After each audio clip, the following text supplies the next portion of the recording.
I want to say thank you for the food. Thank you for the cheap rent. Thank you for the roof over my head. Section 8 housing. I didn't get a call back as expected from a Veteran Auxiliary Service number for I hope it's, you know what I mean? I can't speak. But here's what happened.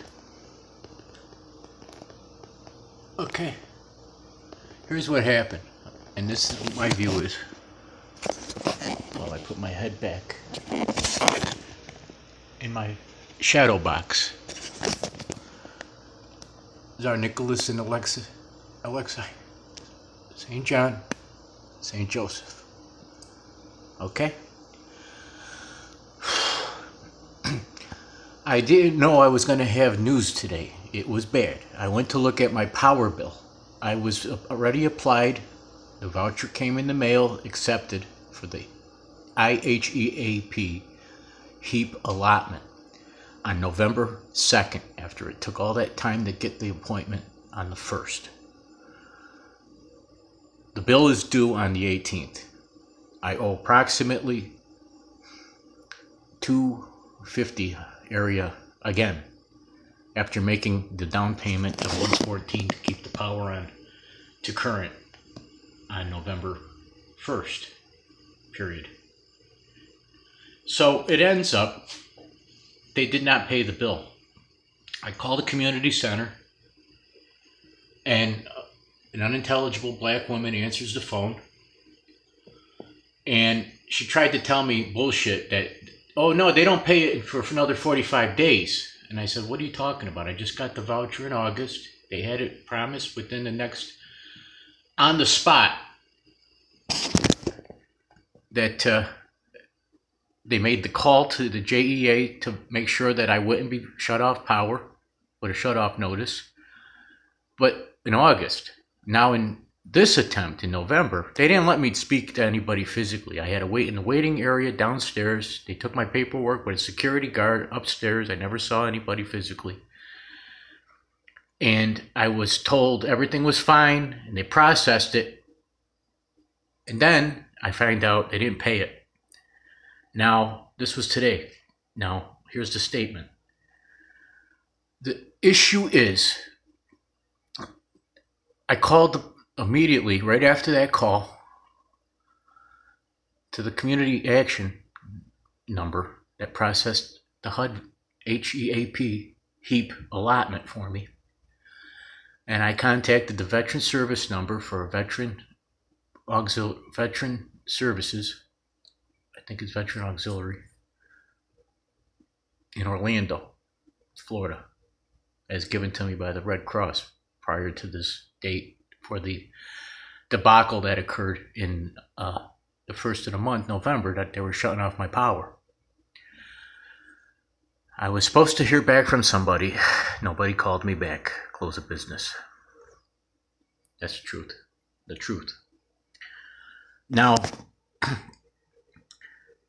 what I issue as a statement is reminding myself who I am. You're not going to die tonight. Hopefully, God doesn't want you that bad to take me out of my sleep with the anxiety and the distress I'm in, and the containment.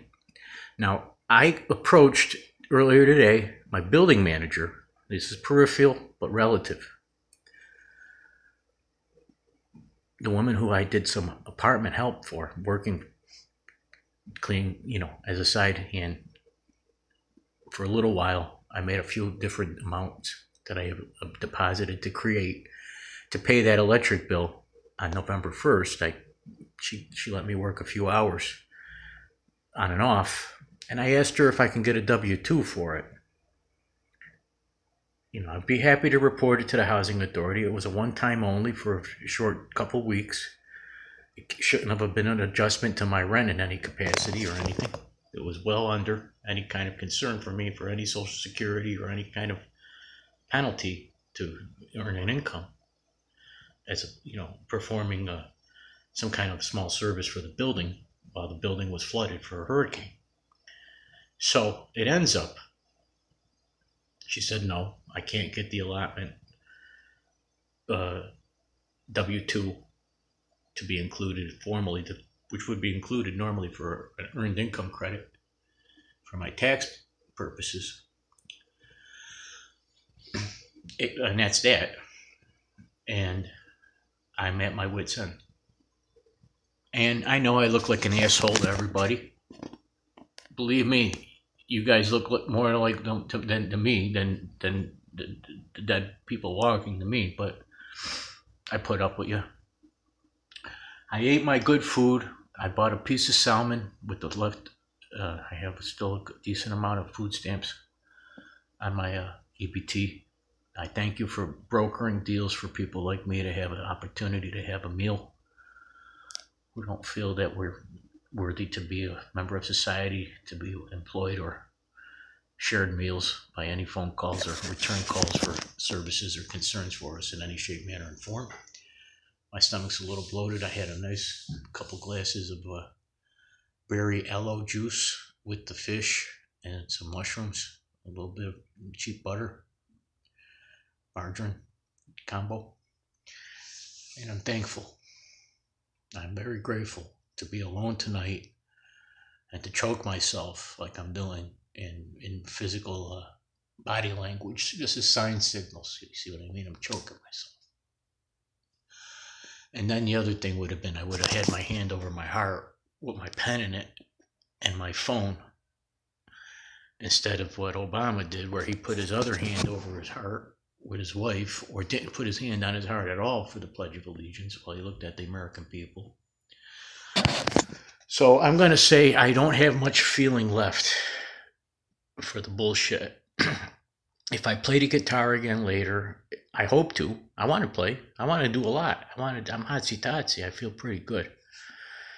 But I got stabbing chest pains in an isolation chamber of this fucking experience with my human beings and the fucking population that I live around. Okay, now I went to the store today for air. I started off at a thrift store. There was a black girl who approached me, who saw one of these Tony Little Gazelle apolitical machines, same exact one I have. And I took it as an omen, a good one, that she even talked to me, you know. So she started talking to me. I got her, you know, it's for her father. I started talking to her, really. While she looked at me and she was standing there, she couldn't lift it. She was asking me to unscrew the cap so she can fold it up on the bolts. I said, well, you don't have to do that. And I went into it and I lifted it on my broken neck body and I carried it to the front of the store. She couldn't get anybody to help her. On 2 occasions, I witnessed her do it. So I ended up just walking by her, and she approached me to be the assistant. So, excuse me, can you help take this bolt out so I can fold this? I went into my thing where I said, well, no, let me help you. It's for your father and people who watch Enzymes. This is a good purchase. I bought mine for $20. She's buying hers for $14. It was nice. It was a good exchange for human beings. But that's as far as I've gone. And I got my arms nice and pumped because I went to Walmart after that to buy my berry juice, which are 128 fluid ounces. And I started walking around and doing my arm swings and extensions while I still had some grip left in my hands because I got surgery hand and the other one needs it. And I have nerve damage with my broken neck and everything, and I took a good day for it. Look at that nice glow in the house. Just one overhead light, 15 watts, and I think that's no, that's two. That'd be a lie. Those are regular bulbs. I'm not even sure, but those 2 small bulbs in there. That one there, and then the outside light from outdoors. But I happily say, Gospodi Pomiloi, I will believe in Jesus Christ and keep my iconography. And stay away from President Xi in China, who refuses his people, according to Facebook, permission to be Christian and to deny them any imagery of Jesus Christ. That's insane. I hope that's not true, because if that's true, that's quite atrocious. But I know there's a bigger population problem than my own needs. I'm not against the world. I don't want to offend nobody. And I don't want to be offended by anybody. Maybe I'll play the guitar. Maybe I won't. I certainly am having a hard time holding my situation together outside of a cold shower. It ain't going to be easy for me. And I'm in shock all the time because I can't get any really no strength. See, I don't drink anymore. Alcohol. I would probably be smoking the marijuana, but it would hurt me more than it helps me, to be honest with you, if I overdo my lungs with any kind of, even the food. I gotta watch how I eat because I'm so no good with my phlegm and everything. So I'm not upset. I just want to say the service is more than fucking could be desirable to be improved for my fucking direct care. All right. And I'm not going to say it any nicer than this either, is that I'm sick of these fucking people. I'm sick of being a man in the United States of America under the auspice of concern that I have to be fucking going through this kind of fucking channel. And that ain't going to end. It's just going to get more fucking acute and fucking agitated as I fucking get more distressed and disturbed and fucking disserviced from the fucking people who are fucking here to fucking in my fucking direct quality and control of my direct handling. Whoever they might ever end up being, even if they're a goddamn passerby on the street. You understand? If you're in my arm's reach, this is hard to fucking deal with. So I'll drive around, I'll pretend I don't know anybody and I'm doing well enough. I won't be nobody's fucking problem. But I don't want to live like this much longer, like this in the community. It's just, I'm not bitching about it, all right? I don't like it. This is isolation, and I consider it to be a fucking torture.